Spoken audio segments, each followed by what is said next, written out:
మంగళగిరి నియోజకవర్గంలో మంత్రి నారా లోకేష్ చేపట్టిన మన ఇల్లు మన లోకేష్ కార్యక్రమం చర్చనీయాంశంగా మారింది.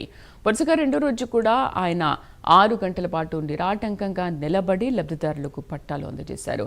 మంగళగిరిలోని సీకే కన్వెన్షన్ వేదికగా ఈ కార్యక్రమం జరిగింది. తొలి రోజు 1331 మందికి, రెండో రోజు 1303 మందికి కలిపి మొత్తం 2634 మందికి నూతన వస్త్రాలతో పాటు భూమి పట్టాలు అందించారు. ఈ మలివిడతలో పంపిణీ చేసిన పట్టాల మార్కెట్ విలువ సుమారు 1000 కోట్ల రూపాయలు ఉంటుందని అంచనా.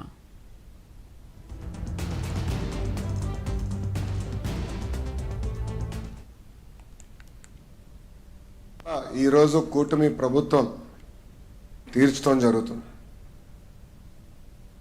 నాకు సొంత అక్క చెల్లెలు లేరు, కానీ ఈరోజు మిమ్మల్ని అందరూ చూస్తుంటే నా సొంత అక్క చెల్లెలు చూసినట్టు నాకు అనిపిస్తుంది. అమ్మా, నేను మంగళగిరిలో పుట్టలేదు, మంగళగిరిలో పెరగలేదు, నాకు బంధుత్వం లేదు. 2019లో కరెక్ట్గా 23 రోజుల ముందల తెలుగుదేశం పార్టీ శాసనసభ అభ్యర్థిగా మీ ముందర నిలబడ్డా.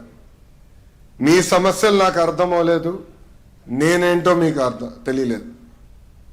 వేదిక మీద నాయకులు అన్నారు, నాకు చెప్పారు ఇంటి పట్టాలు రెగ్యులరైజ్ చేస్తామని మీరు ఒక మాట ఇవ్వండి అని 2019లో చెప్పారు.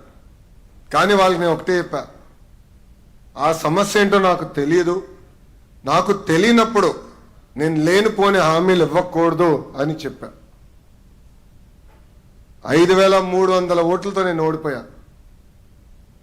ఓటమి అనేది ఎవరికైనా బాధ కలుగుతుంది. పిల్లలు కూడా ఎగ్జామ్లో మంచి మార్కులు రాకపోతే వాళ్ళు బాధ కలుగుతుంది.